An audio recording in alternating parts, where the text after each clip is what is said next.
Baik, selamat siang rekan-rekan media. Assalamualaikum warahmatullahi wabarakatuh. Salam sejahtera bagi kita semua. Perkenalkan, saya Sadrak Seskwadi. Saya sebagai salah satu pengurus dalam Asosiasi Paguyuban Korban Investasi Berjuang Bersama atau yang disingkat PKIBB. Dalam hal ini mewakili pengurus korban DNA Pro. Saya ingin menyampaikan ada 3 hal utama terkait mengenai proses distribusi dan penyaluran pengembalian dana para korban dari robot trading DNA Pro.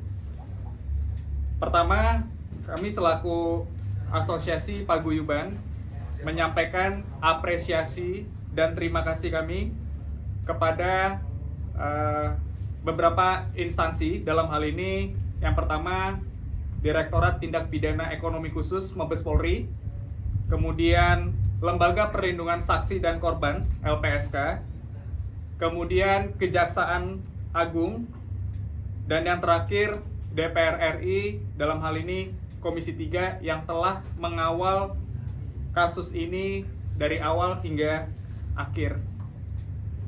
Kemudian yang perlu kami sampaikan mengenai latar belakang dari pembentukan Asosiasi Paguyuban Korban Investasi Berjuang Bersama ini, bahwa asosiasi ini terbentuk berdasarkan dari putusan pengadilan, yang dimana dalam putusan pengadilan terdapat penyampaian bahwa barang rampasan dari hasil tindak pidana akan dikembalikan kepada para korban melalui asosiasi. Setelah adanya putusan pengadilan tersebut pada tahun 2023, Kejaksaan Agung dalam hal ini Pusat Pemulihan Aset atau yang sekarang kita kenal dengan Badan Pemulihan Aset, Kejaksaan Agung mengambil tindakan dan inisiatif untuk mengumpulkan seluruh perwakilan korban robot trading DNA Pro pada tanggal 18 Maret 2024 yang bertempat di aula lantai 22 Gedung Utama Kejaksaan Agung. Jadi itu merupakan dasar dari pembentukannya asosiasi ini, yang dimana nanti asosiasi ini memiliki peran dan tugas untuk membantu beberapa lembaga dalam pendistribusian korban sitahan. Selanjutnya, bahwa asosiasi ini sendiri dipimpin dan diketuai oleh Saudara Rian Firmansyah SH. Kemudian terkait dengan definisi data dan jumlah korban yang telah terverifikasi oleh Asosiasi Paguyuban Korban Investasi Berjuang Bersama ini, dapat kami sampaikan terdapat 3 klaster yang akan mendapatkan pengembalian dana dari hasil tindak pidana robot trading DNA Pro. Ketiga klaster ini, yang pertama yaitu korban yang berdasarkan laporan polisi atau hasil audit di Mabes Polri. Kemudian yang kedua, klaster yang mendapatkan pengembalian itu ialah para korban berdasarkan laporan atau aduan di Lembaga Perlindungan Saksi dan Korban, yaitu LPSK. Dan klaster yang terakhir yang dapat saya sampaikan ialah korban yang berdasarkan saksi dalam proses persidangan. Jadi perlu saya tekankan, korban dan definisi korban yang telah disepakati dan sesuai dengan peraturan perundang-undangan yang berlaku hanya 3 klaster yang saya sebutkan tadi. Selanjutnya yang perlu kami sampaikan pada siang hari ini ialah Asosiasi Paguyuban Korban Investasi Berjuang Bersama dalam hal ini berkedudukan sebagai pihak yang mewakili korban untuk melakukan rekonsiliasi data. Data yang diambil itu seperti yang tadi saya sebutkan sebelumnya, bersumber dari satu, laporan dan hasil audit Mabes Polri. Kemudian yang kedua, data dari Lembaga Perlindungan Saksi dan Korban, dalam hal ini LPSK, dan yang terakhir data dari saksi persidangan. Jadi Asosiasi PKIBB tidak membuat data baru.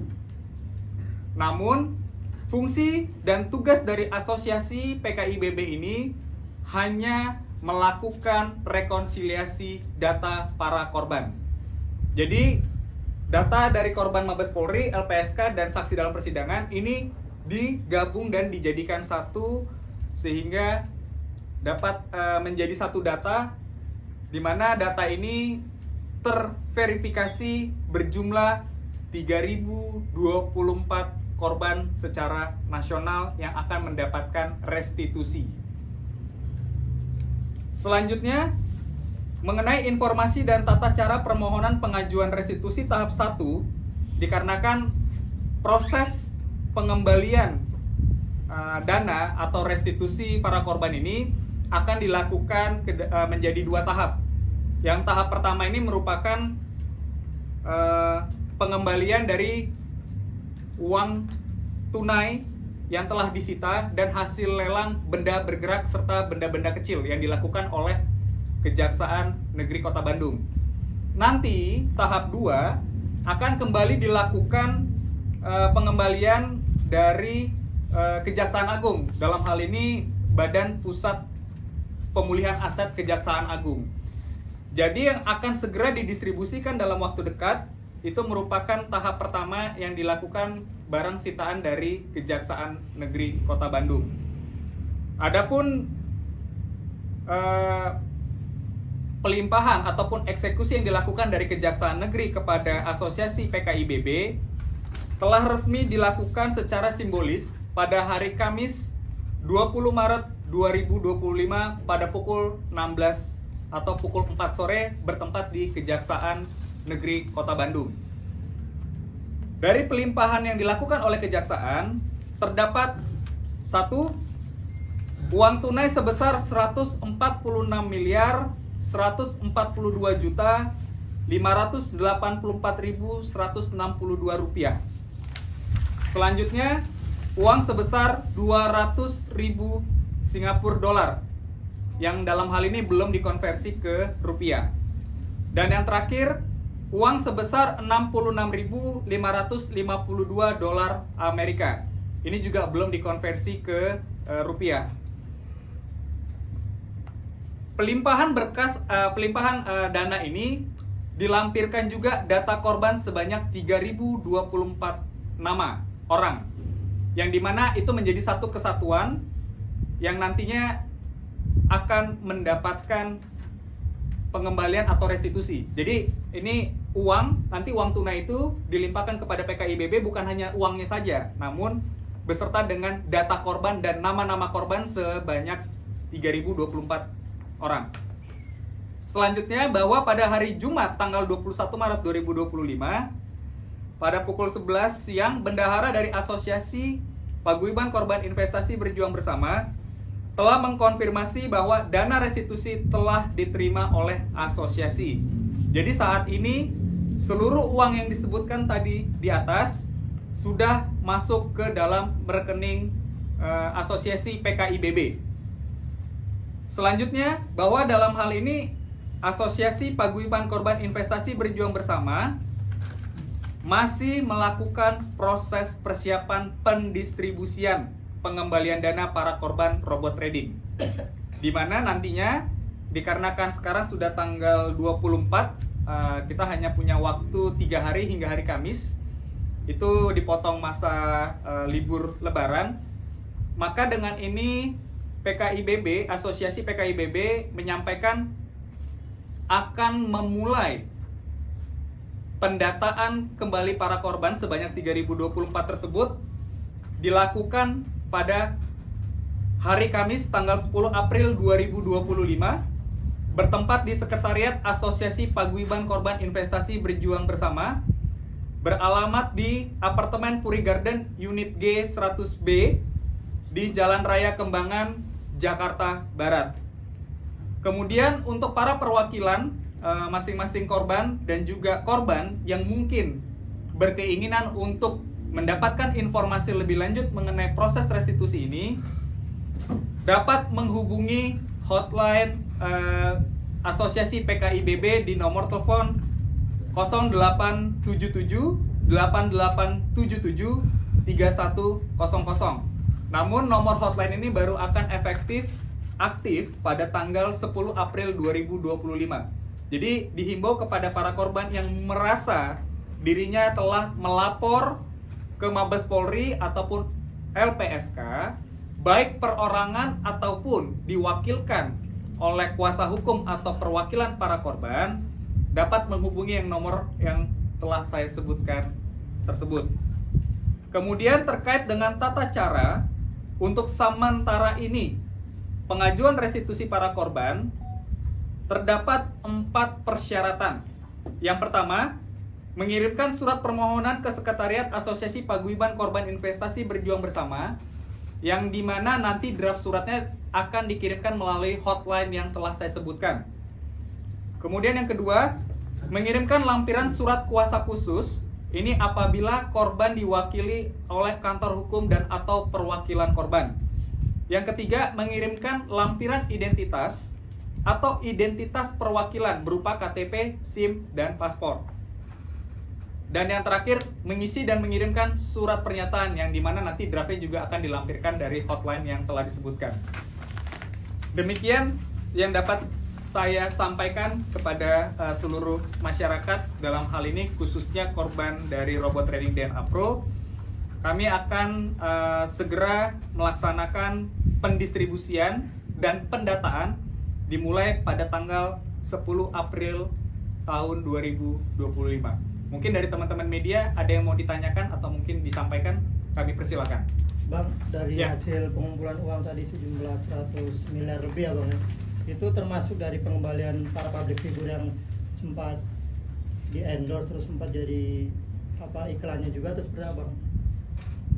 Terkait dengan uang yang diperoleh tersebut, memang uang-uang yang telah dikumpulkan oleh penyidik pada tahap awal ya, dari Mabes Polri, baik dari uang-uang public figure ataupun uang-uang penyitaan aset yang dilakukan oleh teman-teman penyidik Mabes Polri saat itu. Begitu penjelasannya.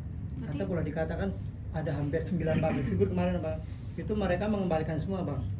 Terkait dengan data dan detail tersebut, saya belum bisa menjelaskan karena itu data ada di teman-teman penyidik. Begitu, Mas. Bang, untuk kapasitasnya Bang Imam sebagai apa dan kok bisa mengatakan bahwa ini uang akan dibalikan? Baik, seperti yang tadi saya sebutkan di atas, saya merupakan perwakilan dari para korban yang dimana pembentukan asosiasi tersebut itu telah dilakukan di Kejaksaan Agung. Karena saat itu Kejaksaan Agung telah mengundang kurang lebih 60 perwakilan korban DNA Pro. Selanjutnya dilakukan voting dan pemungutan suara untuk memilih ketua, sekretaris, dan bendahara. Sehingga terpilihlah ketua dari asosiasi ini bernama Saudara Rian Firmansyah SH. Jadi itu yang menjadi dasar saya menyampaikan statement ini, dalam hal ini mewakili korban dari DNA Pro. Oke, tapi kalau Ya. tersangkanya sendiri gimana Bang prosesnya? Apakah nanti dibalikan ini uang ini tetap ada dalam tanda kutip pengurangan penahanan atau gimana? Jadi yang perlu kami sampaikan, dan ini memang merupakan suatu hal yang cukup miris bagi para korban, keseluruhan tersangka kecuali DPO itu telah bebas. Dan ini memang proses yang cukup lama dan berlarut-larut yang memang kami upayakan telah memperoleh hasil pada hari Kamis kemarin, telah berhasil dikembalikan. Walaupun terkait besaran jumlah yang akan diterima oleh para korban baru akan nanti disampaikan secara berkelanjutan prosesnya saat tanggal 10 April tahun 2025 ini. Bang, dari besaran uang 100 miliaran lebih ini, apakah bisa mencakup semua korban yang nanti akan mengklaim uang mereka untuk dikembalikan atau seperti apa Bang? seperti penjelasan saya di awal tadi, korban yang menerima itu sebanyak 3.024 orang. Yang dimana 3.024 orang itu berasal dari 3 klaster yang telah ditetapkan secara bersama, baik LPSK, Kejaksaan, dan juga pengadilan. Itu yang bisa saya sampaikan. 100% pengembalian atau gimana Bang? Terkait dengan jumlah pengembalian yang akan diterima oleh para korban, baru nanti akan diumumkan pada tanggal 10 April setelah asosiasi melakukan proses pendataan dan juga perhitungan final. Demikian. Dan berarti memang untuk tersangka sendiri memang sudah bebas ya semuanya, atau seperti apa sih Bang? Masih terdapat 3 DPO kurang lebih ya. 3 DPO yang saat ini juga masih dalam proses pengejaran yang dilakukan oleh teman-teman penyidik Mabes Polri. Tapi untuk yang lainnya yang sudah tertangkap itu sudah bebas ya? Sudah menjalani hukuman dan telah bebas. Bang, untuk mengingatkan masyarakat Bang, untuk trending ini tahun berapa dan bisa disebutkan inisial yang sudah bebas itu Bang? Baik. Terkait dengan perkara ini merupakan perkara robot trading. Ini terjadi dalam periode 2021-2022, yang dimana ternyata robot trading ini tidak memiliki izin, yang mengakibatkan negara, dalam hal ini Bapeti, melakukan tindakan berupa pemberhentian layanan, sehingga Bapeti juga melaporkan persoalan ini dikarenakan setelah dilakukan pemeriksaan tidak memiliki izin. Itu yang bisa saya jelaskan. Kemudian terkait dengan para tersangka, itu terdapat 9 orang yang telah menjalani hukuman. Demikian.